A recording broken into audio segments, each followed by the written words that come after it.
के अंदर सभी रिजल्ट ओपन होंगे और इसके साथ ही मतदान केंद्रों की संख्या के आधार पर 14, 18, 16 और कहीं पर 21 टेबल जो हैं लगाए गए।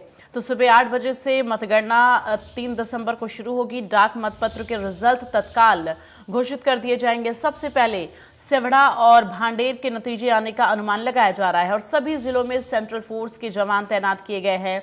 निर्वाचन आयोग के द्वारा आपको बता दें कि जारी पास वाले व्यक्ति ही काउंटिंग सेंटर के अंदर प्रवेश पा सकेंगे। प्रत्येक राउंड की गणना के बाद काउंटिंग एजेंट को मतों की जानकारी दी जाएगी और 230 विधानसभा क्षेत्र के लिए जो है 230 ऑब्जर्वर नियुक्त किए गए हैं।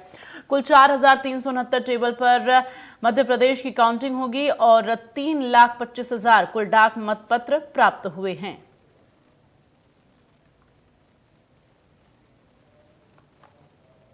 तो आपको बता दें कि 3 दिसंबर को मतगणना सुबह 8 बजे से शुरू होगी और धीरे धीरे करके दोपहर तक आंकड़े जो हैं ये स्पष्ट कर देंगे कि मध्य प्रदेश में किसकी सरकार बनने वाली है।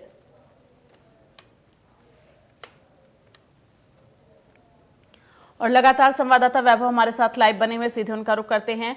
वैभव, ये जो तैयारियां तमाम तरीके की गई हैं, कल मतगणना जो है सुबह 8 बजे से शुरू होगी, इसको लेकर पूरी जानकारी दीजिए दर्शकों को।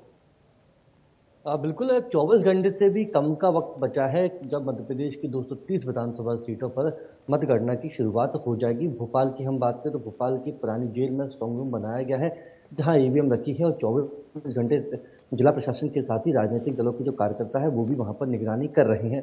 अब ईवीएम खुलने का 24 घंटे बाद वक्त आ जाएगा तो सबसे पहले जो डाक मतपत्र होते हैं उसकी गिनती की जाएगी और उसकी गिनती करने के बाद सार्वजनिक किया जाएगा और उसके बाद हर राउंड की ईवीएम जब ओपन होंगी तो हर राउंड की ईवीएम को ओपन करने के बाद जो भी जानकारी निकलेगी उसके बारे में राजनीतिक दलों के जो एजेंट्स होंगे उनके बारे में बताया जाएगा। केंद्रीय रिजर्व पुलिस के जो बल है उसको पूरे प्रदेश भर में जहां जहां काउंटिंग होनी है वहां वहां उन्हें तैनात कर दिया गया है। सेवड़ा और भांडेर चूंकि वहाँ की जनसंख्या भी कम है, वहाँ पर प्रत्याशियों की संख्या भी कम थी, तो ऐसा माना जा रहा है कि सबसे पहले जो परिणाम है वो इन्हीं सीटों पर आएंगे। 2018 के जो विधानसभा चुनाव हुए थे जब उसके परिणाम आ रहे थे, परिणाम रात के 12-1 बजे तक आते रहे क्योंकि जो व्यवस्थाएं थी वो ठीक नहीं थी। तो इस बार निर्वाचन आयोग ने उन व्यवस्थाओं से सीख लेते हुए अपनी व्यवस्थाओं को और ज़्यादा बेहतर किया है ताकि जो परिणाम है 5 से 10 घंटे के भीतर आ जाए।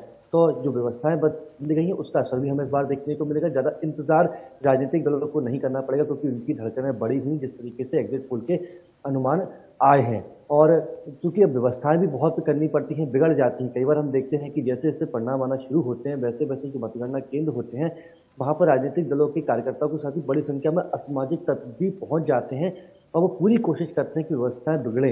तो उन व्यवस्थाओं को बिगाड़ने से बचाने के लिए जिला प्रशासन को कल उनकी ड्यूटी भी लगाई गई है। उनको बताया गया कि किस तरीके से व्यवस्थाएं बिगड़ सकती, क्योंकि सुबह के वक्त ज़्यादा हुड़दंगी नहीं होते, असामाजिक तत्व नहीं होते, लेकिन जैसे जैसे 3 बजे के बाद का वक्त होता है जब विधानसभा चुनाव के परिणाम आना शुरू हो जाते हैं तब असामाजिक तत्व किसी तरह की कुछ हुड़दंग ना करे उससे बचने की भी पूरी कोशिश की जाए। इसके साथ ही जो स्ट्रांग रूम में रहेंगे वहाँ पर केवल वैलिड पासधारी ही अंदर जाए, उसको लेकर 3 लेयर सुरक्षा व्यवस्था की गई है। ड्रोन से निगरानी रखी जा रही है, सीसीटीवी कैमरे लगाए गए हैं।